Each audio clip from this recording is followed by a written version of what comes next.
कभी कोई तकलीफ होती थी तो उनको रात को जाकर के जगा लेते थे और मार साहब हमारा काम करते थे। तो वो जो स्थिति बनी थी, मैं समझता हूं अब समय आ गया है कि मनोज मेघवाल को उत्तराधिकारी के रूप में मान लीजिए, चाहे पार्टी आला कमान ने जो यहाँ पर प्रत्याशी बना करके भेजा है, आप सबके बीच में एक अच्छा जनप्रतिनिधि जो आपकी सेवा करेगा, आपके बीच में रह करके आपके सुख दुख में भागीदार बनेगा, ऐसे प्रत्याशी को हम लेकर के आए।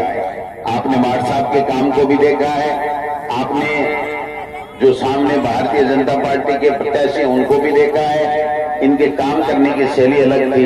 मार साहब कहते थे कि ये काम तुम्हारा हो जाएगा, तो उसके बाद में कोई टालने वाला नहीं होता था, और ये नहीं होने वाला होता तो ये कहते थे कि ये काम नहीं होने वाला है।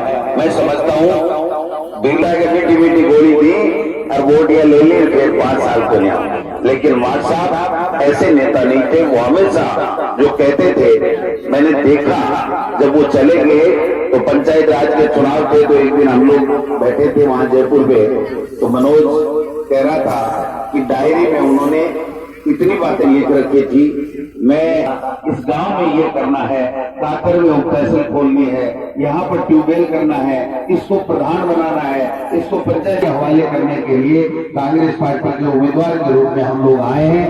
आप इसको संभालें, आगे बढ़ाएं। अगर आप आगे बढ़ाएंगे तो मनोज मेघवाल कोई कमी नहीं रखने देगा, ये मैं आपको विश्वास दिलाना चाहता हूं। पार्टी में इनकी बड़ी इज्जत, मार साहब पूरे राजस्थान के नहीं बल्कि पूरे हिंदुस्तान के नेताओं में शुमार होते थे। जब राहुल गांधी जी समय होता तो मार साहब को बुला करके उनसे राय मशविरा करते थे। ये इस प्रकार के नेता थे कि कैसे राजस्थान में कांग्रेस का राज लाया जा सके, कैसे हम लोग हिंदुस्तान में वापस कांग्रेस को उस गति में ले जाएं जिस गति में पहले कभी कांग्रेस हुआ करती थी। तो ऐसे नेता थे जिनसे राय मशविरा करके पूरे देश की कांग्रेस के बारे में और देश के विकास के बारे में चर्चा की जाती थी। मैं समझता हूं आज उनको सच्ची श्रद्धांजलि देने का समय आ गया है। एक तरफ भारतीय जनता पार्टी के वो लोग हैं जो केंद्र में जो सत्ता में आए तो हमसे कितने वादे किए थे, कितनी बातें हमारे लिए की थी, आप सबको पता है। कहां गया वो काला धन, कहां गया वो 2 लाख बेरोजगारों की नौकरियां, कहां गए वहां किसान की आमदनी दोगुना करने की बात। मैं समझता हूं क्या हो गया भाई 14% सीट पे डालो सर, अभी रही इसके बाद ये क्या बात हुई, ये तरीका ज्ञापन देने का तरीका ये आदमी नहीं है क्या? नहीं रुक जाओ, आप बोलो, मैं अपने आप बात करूंगा। ये आदमी नहीं है क्या? बात नहीं कर सकते?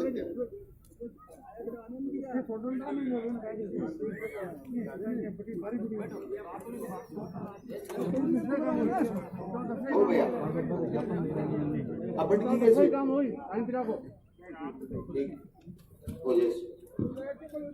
आप अगर किसी को बात ही नहीं सुनना चाहते हैं तो किस बात किसी सरकार से उम्मीद करते हो अपने काम की और बात नहीं सुनना चाहते? ये संस्कार इन्होंने दिए कि आपको? आपका काम भी करेंगे, काम करने के लिए आए हैं, आपने सरकार बनाई है, लेकिन ये बात करो, बात के बाद में बात करो। आपकी रोजाना सुनते हैं, परसों मीटिंग करके आया हूं, परसों अधिकारियों को निर्देश देके आया हूं, रात को 2 बजे तक मुख्यमंत्री जी से आपके काम की चर्चा करके आया हूं, लेकिन आपका ये तरीका थोड़ी है कि आप कोई बात ही नहीं करने दोगे, उससे पहले ही भाषण रोक दे हमारी बात सुन। तो मैं समझता हूं नहीं, ये संस्कार थोड़े देने पड़ेंगे इन बच्चों को। ये हमारे छोटे भाई हैं, कोई दूसरे नहीं है। इन्हीं से हम सरकार में है, इन्हीं से दोबारा वोट लेंगे। लेकिन हर चीज का तरीका होता है, हर चीज के लिए समय होता है। मैं सुन के जाऊंगा ना, आया हूं ना, इनके लिए आया हूं। आपका तो ऊपर से खोल दी, अब तो इनकी नौकरियों को भी तो काम करना है अपने को, कोई चिंता नहीं। लेकिन हर चीज का ढंग होता है, तरीका होता है, सलीका होता है, समय होता है।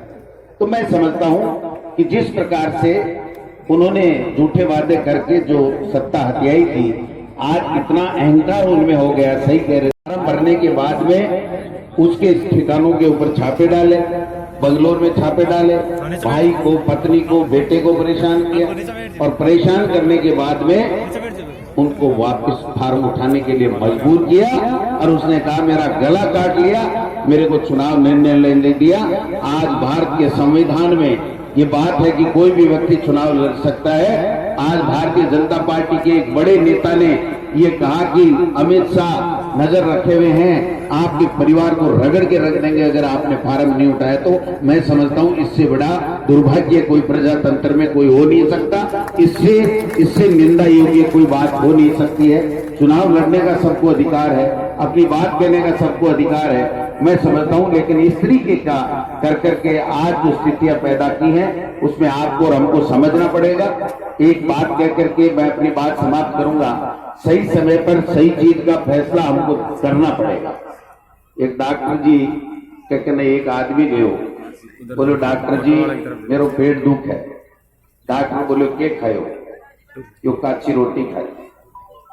2 ड्रॉप दी, बोले भैया एक सुबह आंख में घेर लीजिए, एक शाम का आंख में घेर लीजिए। 2 दिन बाद में गयो, बोले डॉक्टर जी सोरो को नहीं आयो, इसरो को नहीं हो, फायदो को नहीं हो। बोले भैया 2 दिन और गए, 2 दवाई और दे दी। फिर गयो, बोले साहब आराम को नहीं आयो, ठीक को नहीं हो। फिर बोलियो आंखें की दवाई दे रहा हो, मेरे पेट में दर्द है, पेट के दर्द की दवाई दो।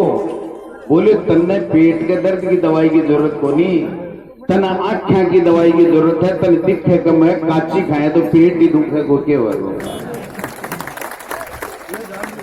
तो बिना सोचा समझा मोदी जी ने वोट दे दिया। जना 150 दिनों बड़े बैठे हो धरना प्रदर्शन के ऊपर, मोदी मोदी कर कराट टेक को दे दियो।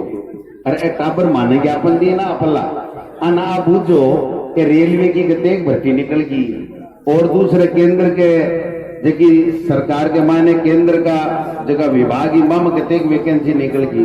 2 करोड़ को वादा दिया, माने तो सरकार 21 में ले दिया बेटी का बापू। 21 जना बोल भाई कौन देता, मैं थोड़ा सा खड़िया उतार के ताकसा होते तो ताकसा हो। हाँ हालत बढ़ा दी, लेकिन बाको जो घमंड हो ना वो चटर बोल तो अरबी घमंड के कारण से जनता कही कि भाई 5 साल में काम को नहीं करियो और न मोदी जी करियो। इसलिए राजस्थान में था के आशीर्वाद से कांग्रेस की सरकार आई। कांग्रेस की सरकार बढ़िया काम करियो, कोरोना में बढ़िया काम करियो, प्रधानमंत्री जी खुद के बढ़िया काम करियो। अब कड़ा बजट जोरदार दियो। मना बताओ माठ साहब नहीं आई दुनिया में, अरबी के बावजूद भी बाकी डायरी में लिखे नाम ने मनोज आगे करियो और छोटी कातर के मायने उप तहसील खुल गई। इससे बढ़िया कोई बात कोई हो नहीं सकती। विधासर की बात थाने कर रहा और कर रहा, स्कूल की माठ साहब माने कहो, माठ साहब के बाद में मनोज भाई कहो कि स्कूल खोलनी है, कर्मोन्नत करनी है, सारी करी। ऐसा टाबर बैठे है ने आगो झाटो मैं ही खोलूंगा, आंकड़ों काम भी मैं ही झाड़ूंगा, बड़ा थोड़ी खाता ही ज्यादा है। मैं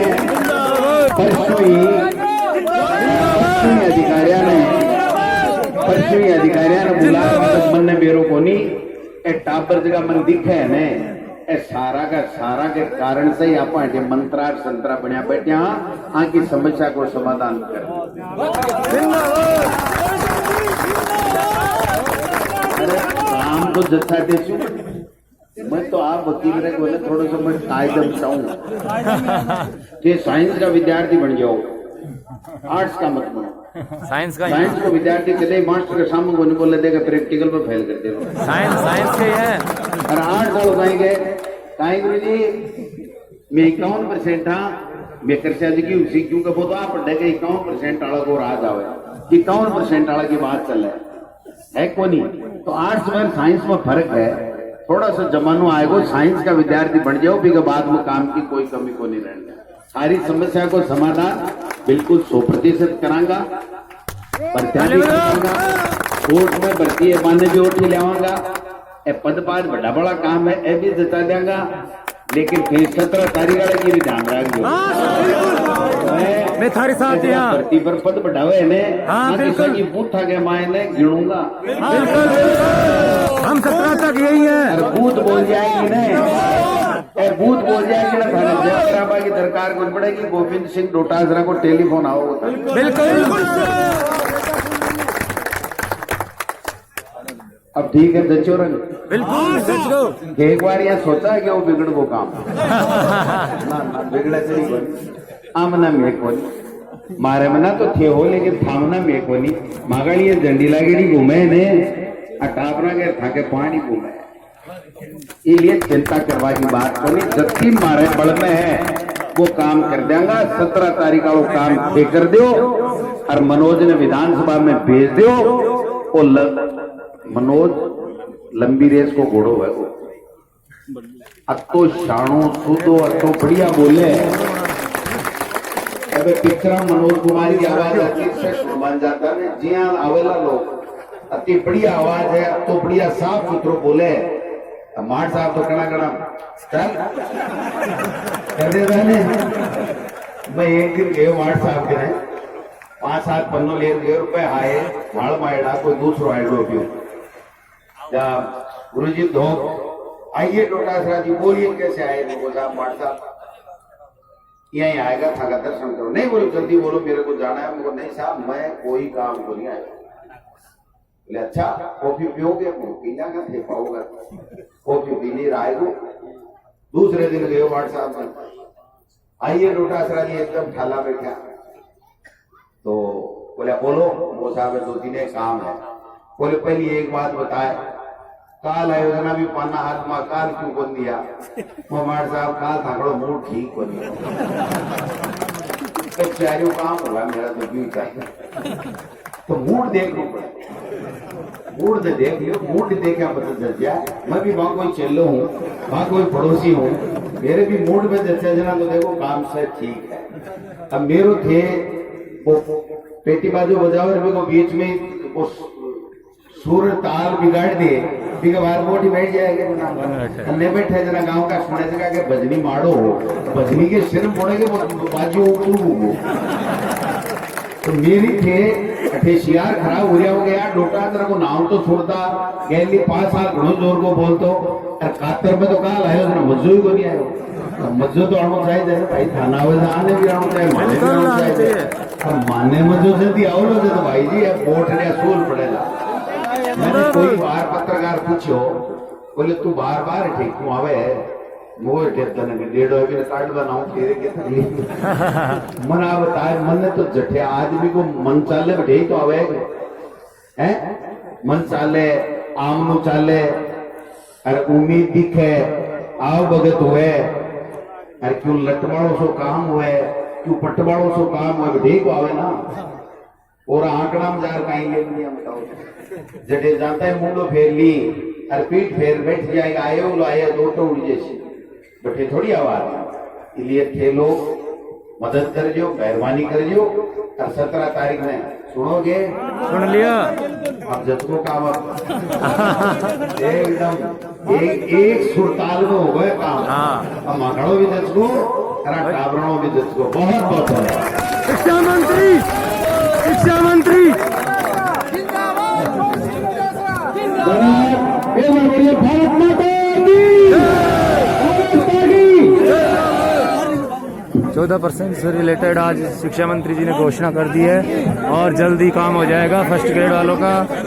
सभी किसान भाइयों से निवेदन है कि परसों घिऊर सरगे में 12:30 बजे मीटिंग है हरीश चौधरी आवे सभी भाइयों निवेदन है किसान भाइयों हमारा नेता कैसा है जैसा हो हमारा नेता कैसा है पवन सिंह डोटासरा जैसा हो हमारा नेता कैसा है शिक्षक जैसा हो मनोज मेघवाल मनोज मेघवाल जिंदाबाद शिक्षा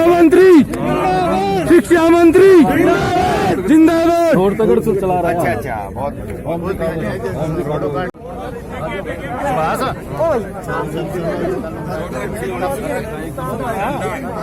मैं एक चीज अरे पानी तो ठंड का आप जो मारो काम कर मैं बेटा फूल करना शिक्षा मंत्री गाँव को पानी चौक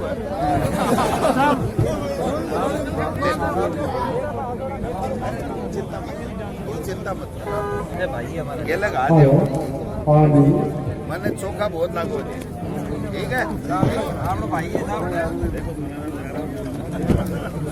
मेरे सभाओं में ऐसे साथियों, आज हमारी बहुत सकारात्मक वार्ता हुई है इस रैली में। फर्स्ट ग्रेड में 14% सीटों को लेकर, और शिक्षा मंत्री जी ने 100% यहाँ पे वादा किया है। देखिए आपकी सीटें मैं जल्द से जल्द घोषणा करूंगा और आपको खुद टेलीफोन करके इस बात की सूचना दूंगा। साथियों, ये सभा समाप्त हो चुकी है।